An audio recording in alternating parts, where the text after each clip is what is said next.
Shit. So hello there, welcome to the Stadium live stream.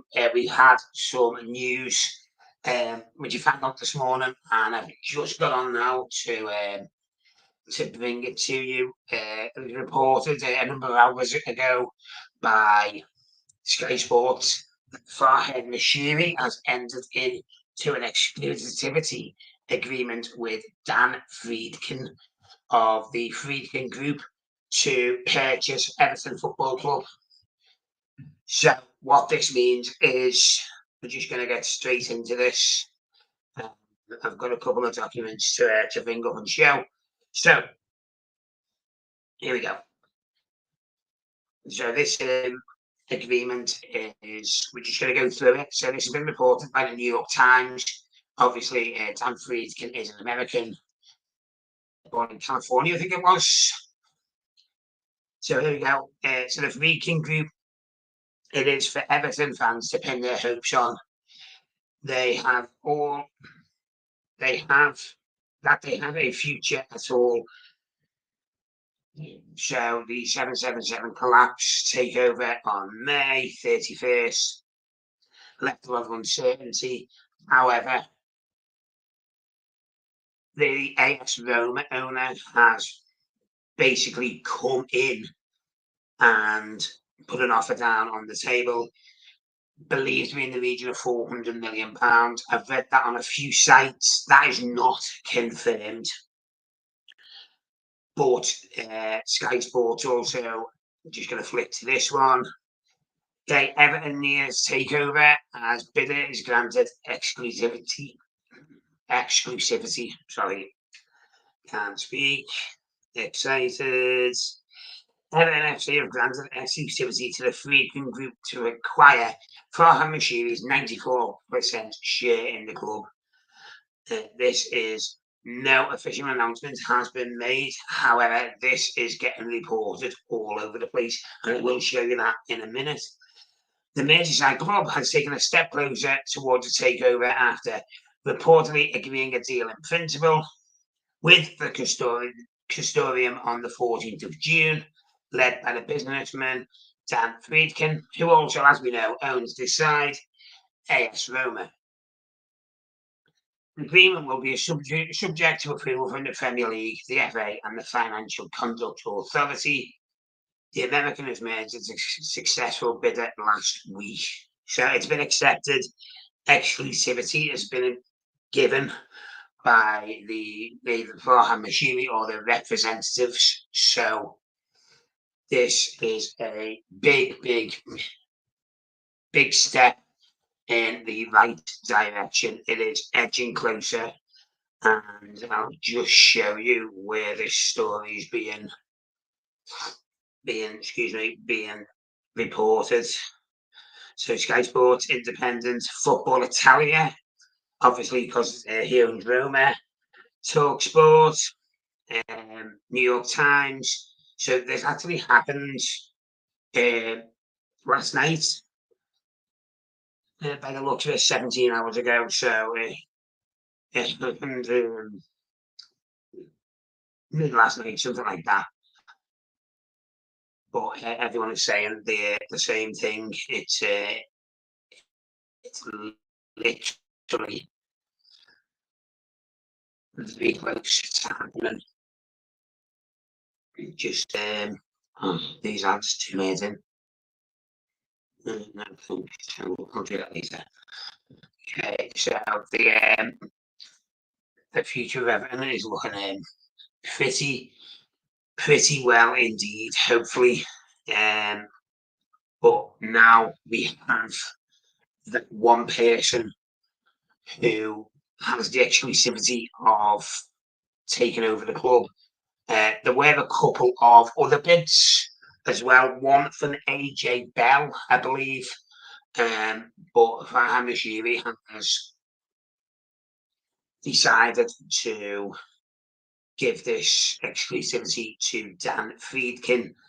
And to be honest, I did say this on the stream done the other day, that what they've done for AS Roma over the past few seasons, they could do for Everton, and we haven't got the document. It was on the other live stream, so it was reported that the Friedkin Group want to have a portfolio of football clubs, with Roma and Everton being the flagship clubs in that group. So that's it. Everton are close, one step closer to being taken over. So if we just have a look at this, one sec.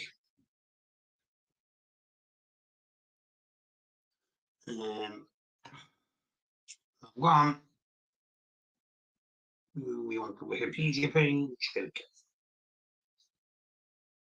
So we're just trying to find when they took over. There's that one. Here we go. Friedkin era in December 2019. AS Roma to when family negotiations to sell for $872 million to the American businessman. I need to look how long that took. So December, they took over on August, it says here. Okay. I wasn't saying he was hired as manager. Okay, so what I'm trying to adhere here is from the past 5 years, 4 years, sorry, since they actually took over, Roma have gone from this mid-table Italian team to being a top Italian team. They're winning the European trophy in the season before last.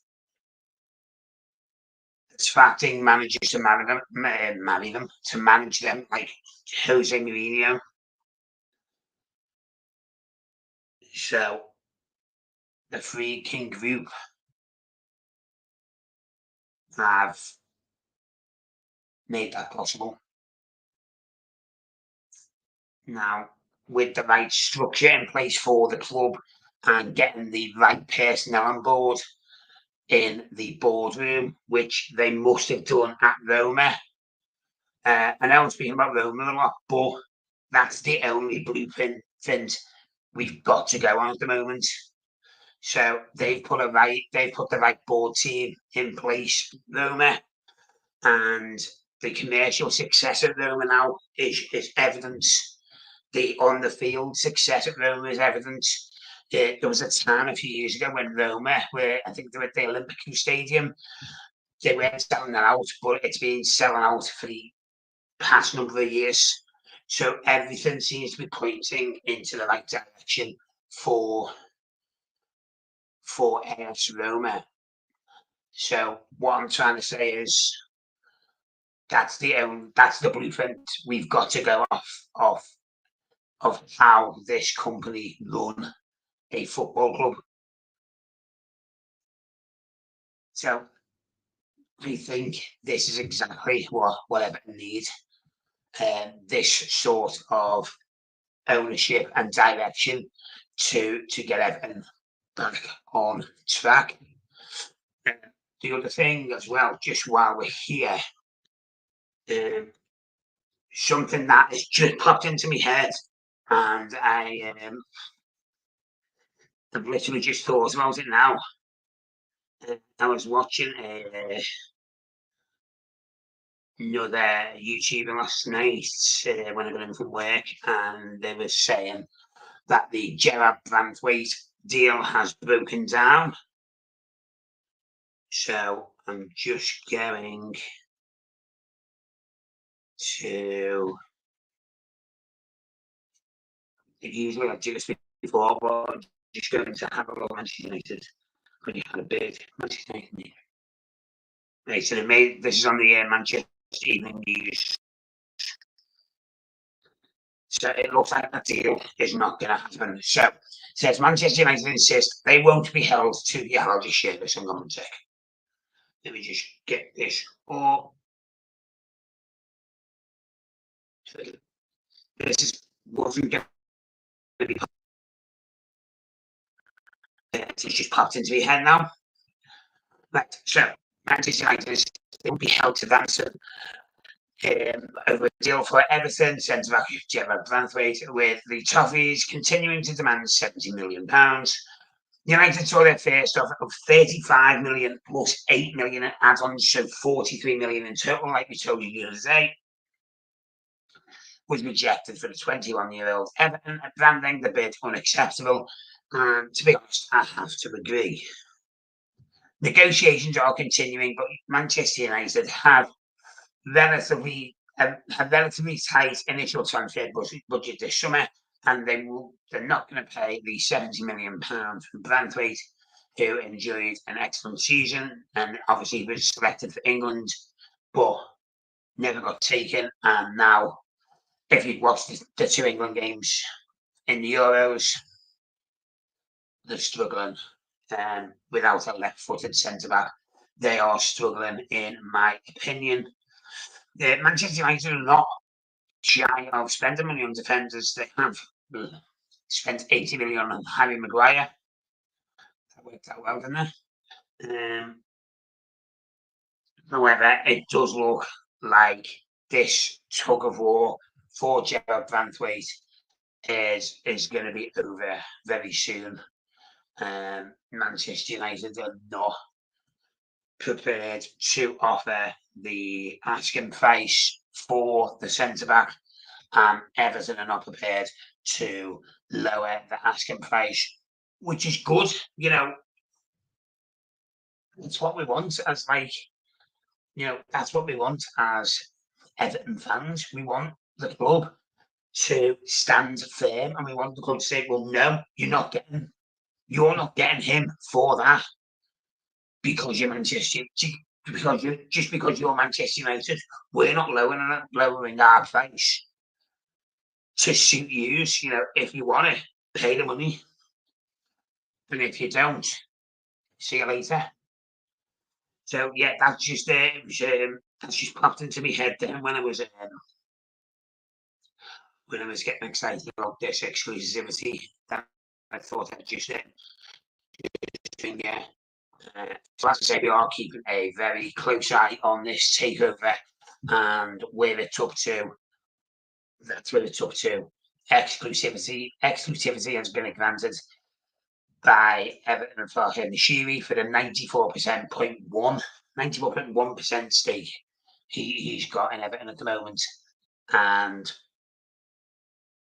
Dan Friedkin of the Friedkin Group is looking to take that from him and start getting Everton back into the right direction. I don't think Everton can be in a much worse position than they are at the moment, you know, financially and whatever, what have you. And I said this the other day, I think we were in a better position before Moshiri came in with all his money than we are now, because, you know, we could go over this for forever and ever. The money that's been invested hasn't been invested correctly. It hasn't. The right people haven't been in place in my opinion, the right people haven't been in place in the hierarchy of Everton Football Club to get the right results that we were all hoping for when Moshiri took over. So what we can't do is make the same mistake twice. And that is why I've just brought all that Roma stuff up on Wikipedia and what have you, to show you that these guys are not fucking about. They want to take their football clubs that they're going to own and make them into global brands, into a success. So that is where it's up to at this moment. It's obviously, you know, it's the 21st because we're live. So Everton are a step closer to being taken over by the Friedkin Group. They've been given an exclusivity agreement, you know what I mean, by the Frahad Moshiri or his representatives or whoever it may be. So it's getting close to being done. Hopefully, it just needs the approval of Premier League, the Financial Conduct Authority, I think that said.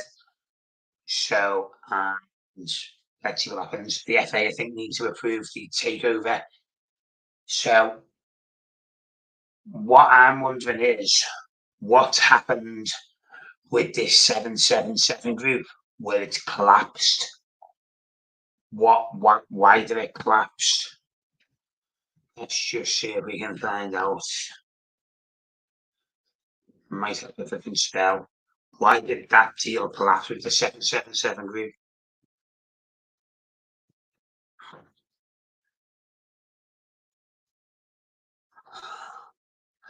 Let's see. Let's see what we can find. The company has loaned the financially troubled club more than $200 million. Sorry, that's £200 million, $255 million. But failed to meet the Premier League's criteria for allowing the takeover to proceed. Primarily because it failed to repay. Okay. Okay. So it's saying here primarily because the 777 group failed to repay £158 million, $201 million loan to MSP Sports Capital and local businessman Andy Bell. Andy Bell in Georgetown. Now, does that mean? Oh, it's one of these stupid. Right, we're not going to do that.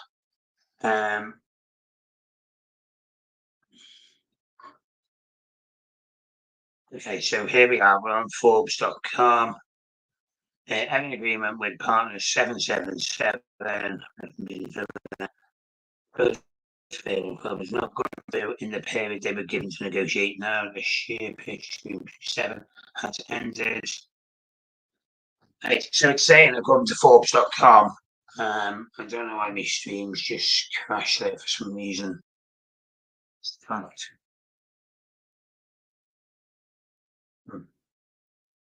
Nice. Bear with.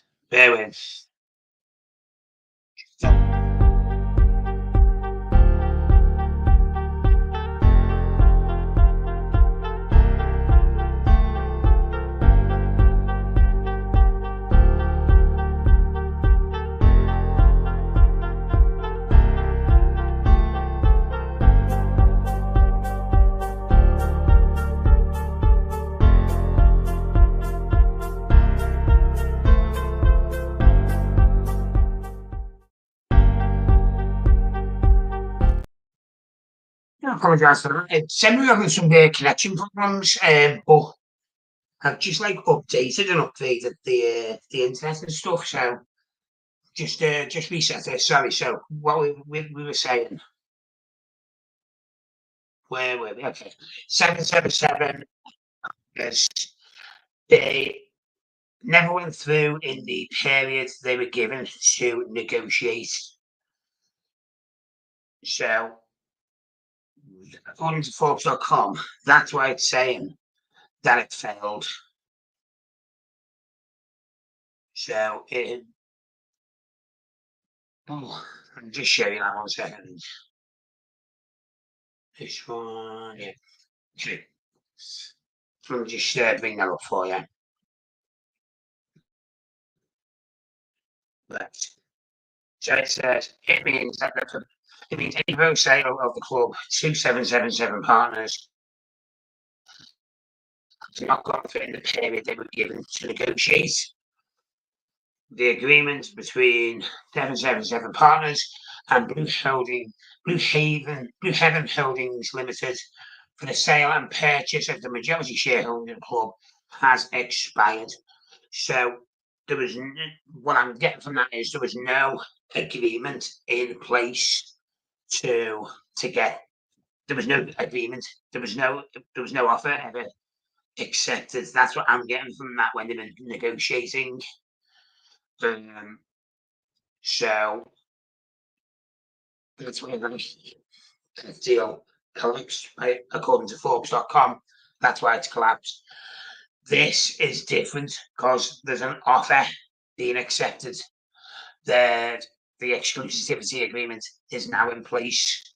So they're not negotiating about how much the club's going to be sold for and blah, blah, blah. That's agreed. It's in place. It's been accepted. So now the Friedkin Group just need to meet the criteria of the Premier League, which, let's see if we just find out.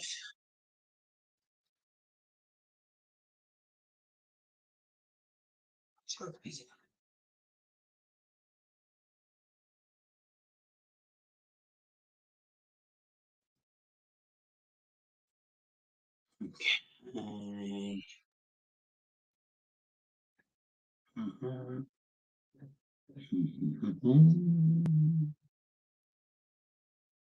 Wait. Have a look this way, yeah. So, yeah.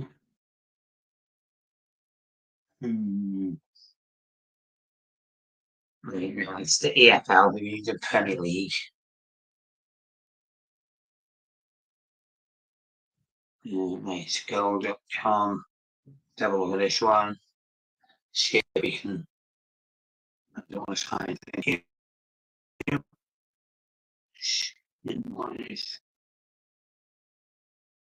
You also take control of the top weight team in England. Certain boxes must be ticked by interested parties. But what are they?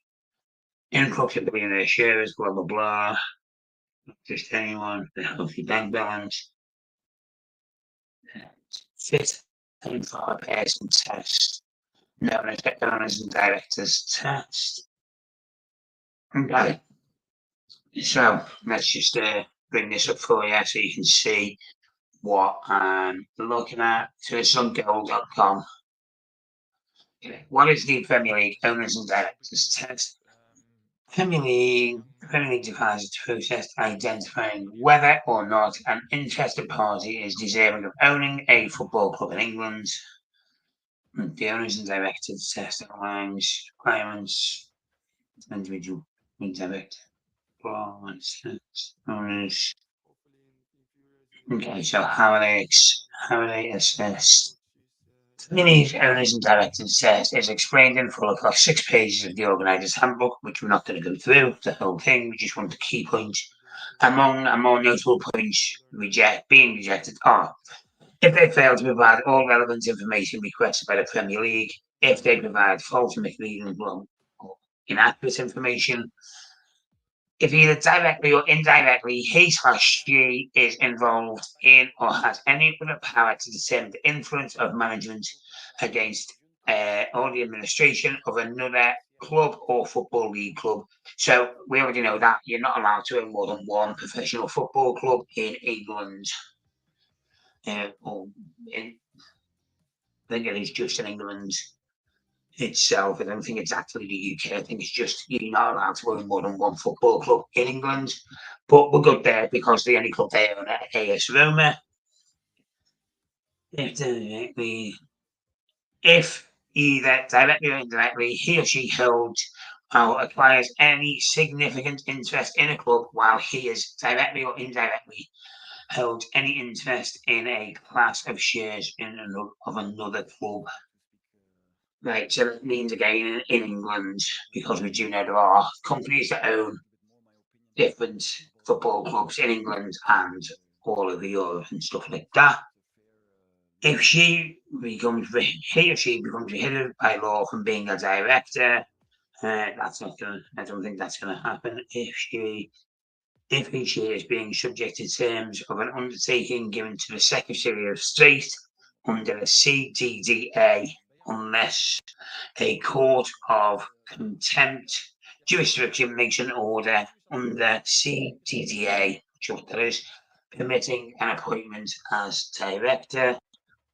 If he or she has a conviction, which is a non-spent conviction, well, I mean, I don't know Mr. Friedkin, but I'm pretty sure he won't have a conviction or pending conviction in the United Kingdom. However, you don't know, do you? For sure.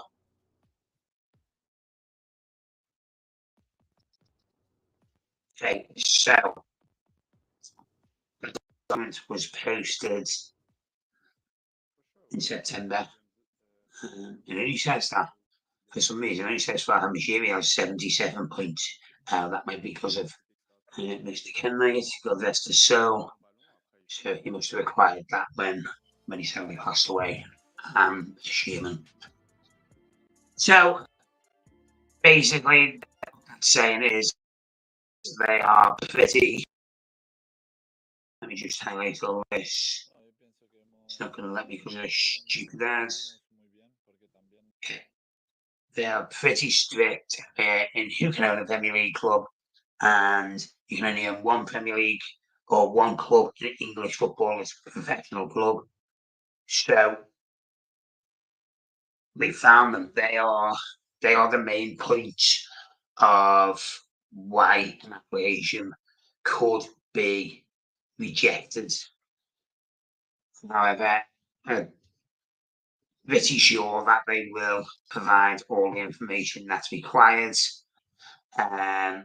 So judging on this, I can't see any reason why this is going to be rejected by any sort of governing body like the Premier League, the FA, the FCA, Financial Conduct Authority. So we just sit and wait and hope it happens in the next 48 hours. That was a joke, by the way. It hasn't actually said any announcements are going to be made in the next 48 hours. But the purpose of this stream was to let you know about that exclusivity agreement that is now in place. The bids have been accepted, and we know why the 777 takeover collapsed, because there wasn't agreed. There was no agreement in place in the time frame that was given. But like I said, this is completely different because there's an agreement in place, a bid's been accepted, and that exclusivity agreement is now in place as well. No official announcement has been made on this, but as I showed you earlier, it's being reported everywhere. You see it on the Google search, every outlet we were looking at, like the major corporates like Sky Sports, for Liverpool Echo, etc., are all reporting that this has happened. So some sort of knowledge must be out there somewhere. So we sit, we wait. I keep an eye on what's happening, where it's up to, and I will keep you updated. But for all the Evertonians out there, it is now looking very promising. Everton are a step closer to being taken over, and hopefully this can get us back on the right track and away from any administration talk, anything like that. If you have any comments, just leave them in the comment section wherever you're watching. If you're watching on a PC, the chat's there. The live chat on a phone is down there, I believe. Depends which way you're watching it. We will keep you updated on this, and as soon as we have more, we will let you know. Enjoy your Friday, and we will see you soon.